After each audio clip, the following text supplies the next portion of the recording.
Hallo und herzlich willkommen auf Epic. Heute bei uns von Recon Company die Recon Pro Regenjacke Nässeschutz Spezialkräfte neu.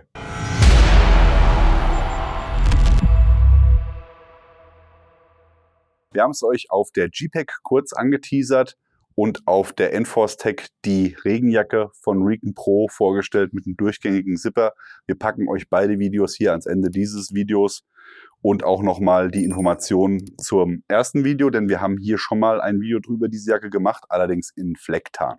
Wir haben euch gefragt, wie wäre die Regenjacke mit der Frontöffnung in einer anderen Farbe oder in gedeckten Farben als Flecktarn. Und ihr habt gesagt, das wäre total cool. Und Recon Company ist jetzt eurem Wunsch nachgekommen und produziert jetzt genau wie auch die normale Regenjacke von Recon Company mit den durchgängigen Zipper diese Jacke hier, den Nässeschutz Spezialkräfte, auch nochmal in Steingrau Oliv und in Schwarz erstmal. Vielleicht kommen noch andere Farben, wer weiß, wir werden sehen. Aber so viel dazu. Im Vergleich zur Flecktarn hat sich auch die Materialzusammensetzung geändert. Ihr habt hier quasi genau die Regenjacke mit dem durchgängigen Zipper, mit dem neuen Four-Way-Stretch-Material, was sehr, sehr leise ist und eben auch nochmal von der Materialzusammensetzung ganz anders. Wir haben hier einen Oberstoff aus 90% Polyamid und 10% Elastan mit einer Membran 100% PU und einem Unterstoff 100% Polyester. Das Gewicht sind 165 Gramm pro Quadratmeter und das Ganze ist hier in einem Four-Way-Stretch-Material und im Vergleich zu einer herkömmlichen Regenjacke sehr, sehr leise. Die Wassersäule wird angegeben, wie auch bei den anderen Regenjacken von Recon Company, mit 10.000 mm. Wir haben hier eine Atmungsaktivität nach RET, ca. 11 Quadratmeter PA/W. Wir werden das für euch nochmal im Dauertest uns genauer anschauen, wie auch sich das Ganze verhält bei stärkeren Regen, wenn sich die DWR-Beschichtung so ein bisschen ablöst, wenn man auch mal mit Rucksäcken hier auf den Schultern arbeitet und so, einfach um euch da nochmal langfristigen Feedback zu geben. Aber bisher ist unser Ersteindruck schon mal sehr, sehr gut. Die Jacke ist, wie gesagt, ganz neu rausgekommen. Da haben wir noch keine großen Erfahrungswerte. Aber wir haben natürlich für euch auch nochmal ein paar Aufnahmen für euch, wo wir die Jacke nochmal wässern.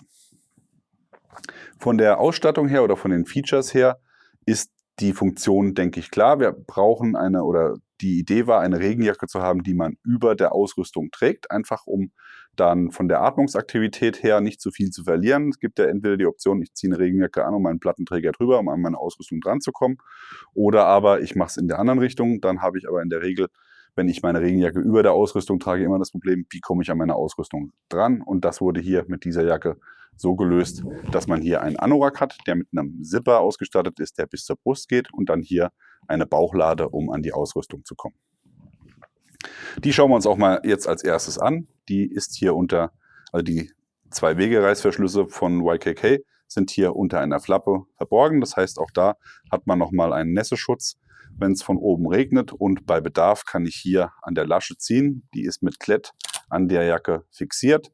Die reiße ich mir dann einfach runter und dann habe ich hier schon mal den direkten Zugriff auf meine Ausrüstung. Wenn ich das Ganze so tragen möchte, also in der offenen Konfiguration, kann ich natürlich die Jacke auch ein bisschen hinter die Magazine stecken, um dann hier den direkten Zugriff zu haben und kann dann den unteren Bereich hier ein bisschen in die Hose stecken oder nach unten reinarbeiten.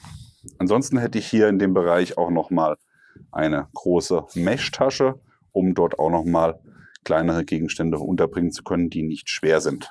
Die Jacke ist natürlich vom Schnitt her so konzipiert, dass ihr eure reguläre Größe wählt. Also in dem Fall hier zum Beispiel ist es XL. Das wäre auch meine reguläre Jackengröße.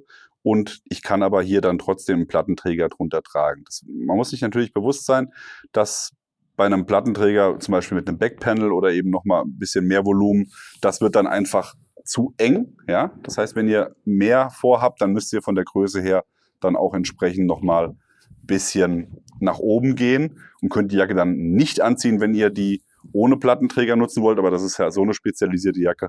Von daher solltet ihr die auch für euren Einsatzzweck entsprechend konfigurieren. Weitere Features hier auf der Front seht ihr schon rechts und links, habt ihr nochmal einen Durchlass, der speziell für Funkgeräte, Antenne oder Kabel gedacht ist. Auch für ein PTT wäre eine Möglichkeit, also gerade auch vielleicht für die Polizei als Einsatzjacke, dass man hier außen dann sein PTT hat, um da immer an den Sprecher ranzukommen oder an den Drücker ranzukommen. Man kann natürlich auch durch die Jacke durchdrücken, das wäre jetzt auch kein Problem. Hier ist er, unser PTT, den kann man auch natürlich so bedienen, aber wer das exponiert haben möchte, hat eben die Möglichkeit, dann auch das Ganze nach außen zu legen oder halt die Antenne.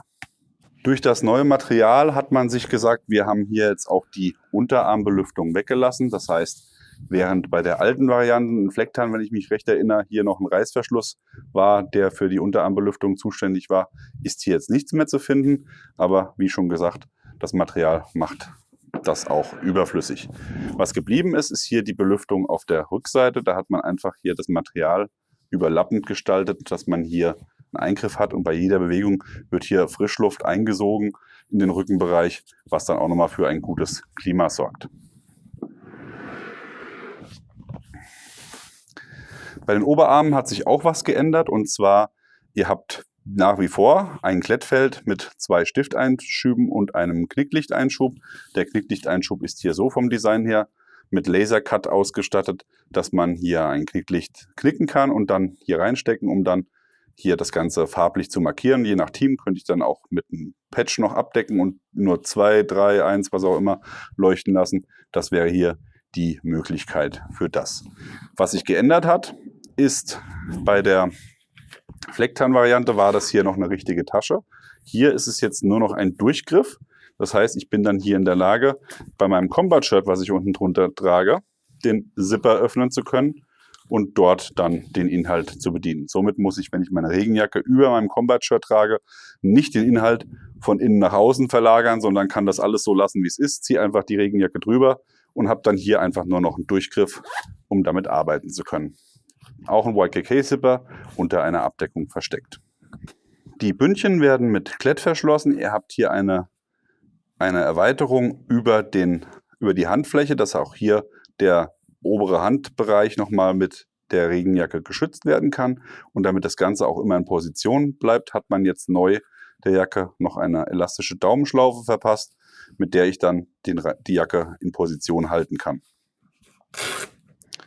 Und der Klett ist dann nochmal für die Justierung gedacht. Justieren kann man natürlich auch den unteren Bereich der Jacke. Das ist auch eine ganz wichtige Geschichte. Gerade wenn ich jetzt hier die Jacke eng anliegend haben will, kann ich hier unten rechts und links jeweils mit 2 Kordelstoppern und Elastikband das Ganze unten schön zusammenziehen oder eben weit machen, wenn ich es luftiger haben will, um dann die Engstellung unten zu gewährleisten. Schauen wir uns nochmal jetzt die Kapuze an. Wie ihr sehen könnt, haben wir hier maximal aufgefahren bei der Kapuze, beziehungsweise bei dem, was die Kapuze jetzt aufnehmen soll. Ihr habt hier einen Gefechtshelm mit Gehörschutz und mit Counterweight-Pouch und Pipapo dran. Und nichtsdestotrotz kriegt ihr die Kapuze hier drüber. Die ist natürlich dann wirklich straff, muss man auch so sagen, und geht auch nicht bis ganz nach vorne. Aber, dass ihr einfach mal sehen könnt, Gefechtshelm mit Kapuze und zugezogenem Reißverschluss bei wirklichem Kackwetter ist machbar. Ist nicht schön, aber ist machbar. Dass ihr es einfach mal auch gesehen habt, was es kann.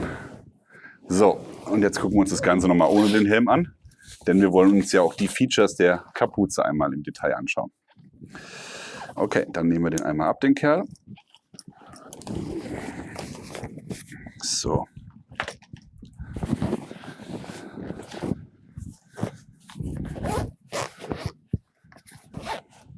Fangen wir mit dem Zipper an. Da es ja ein Anorak ist, geht er wie gesagt schon nur bis zur Brust, wird hier mit einer Flappe unterlegt, YKK-Zipper mit Zipperpull und Schrumpfschlauch ausgeführt.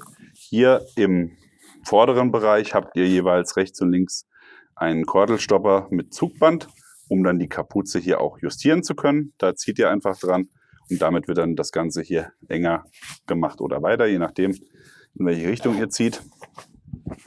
Zusätzlich habt ihr hier einen erweiterten Bereich mit Schirm, der auch nochmal mit einer Drahteinlage versehen ist. Das heißt, hier könnt ihr das Ganze dann so biegen, wie ihr das braucht, um euch die Kapuze dann im Sichtfeld zu legen. Als kleines Extra-Feature hat man hier nochmal rechts und links 2 Mesh-Bereiche untergebracht. Denn normalerweise ist es ja so, im taktischen Einsatz versucht man die Kapuze zu verzichten, wo es nur geht, einfach um die Peripherie von der Sicht freizulassen, auch natürlich das Rundumhören zu gewährleisten, um dem ein bisschen entgegenzubeugen, wenn es wirklich wie aus Eimern regnet und dann natürlich durch den Regen die Geräusche reduziert sind, hat man hier gesagt, wir machen kleine Mesh-Öffnungen, um den Gehörgang eben noch ein bisschen zu entlasten oder ein bisschen sensibler zu machen, auch wenn die Kapuze getragen wird. Zum Schluss nochmal am Hinterkopf auch hier eine Klettlasche, um A, die Kapuze ein bisschen justieren zu können und B, natürlich auch, falls eine Staubschutzbrille oder eine andere Schutzbrille, gerade auch bei Einsatz im Schnee vielleicht eine Schneebrille getragen werden muss, kann man die mit dem Band dann auch da hinten fixieren, um das Ganze dann so zu nutzen.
Kommen wir zum Fazit. Die Recon Pro Regenjacke, Nässeschutz, Spezialkräfte gefällt uns sehr gut, gerade in den gedeckten Farben.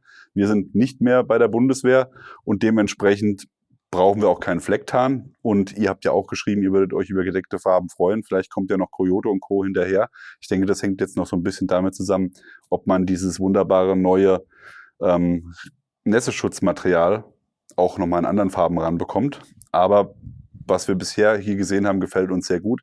Wir haben die andere Jacke mit dem durchgängigen Reißverschluss schon im Dauereinsatz aktuell bei mehreren Leuten im Team und die sind alle durchweg begeistert, was den Nässeschutz angeht und die Atmungsaktivität und generell das Wohlfühlgefühl, das muss man vielleicht nochmal hervorheben, weil wir das hier noch nicht gemacht haben.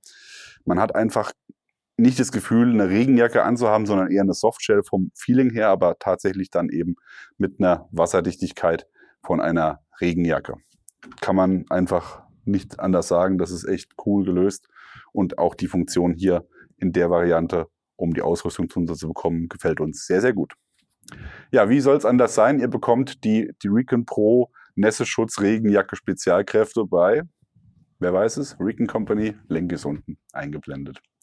Was sagt ihr dazu? Freut ihr euch auch über die beiden Farben? Wollt ihr noch andere Farben sehen? Schreibt es uns gerne mal in die Kommentare, wenn ihr schon Erfahrungen mit der Jacke oder auch mit der anderen Regenjacke von Recon gesammelt habt. Auch das würde uns sehr interessieren. Der Hersteller ist da immer sehr interessiert, auch das Ganze zu verbessern, wenn Feedback von eurer Seite kommt. Von daher rein damit, keine falsche Scheu. Konstruktive Kritik ist die beste Kritik, nur so wird man besser. Und in diesem Sinne bleibt mir nichts anderes mehr zu sagen, als wie immer an dieser Stelle liken, Abo, Glocke klicken. Wir sind raus. Bis dann. Macht's gut. Bye, bye.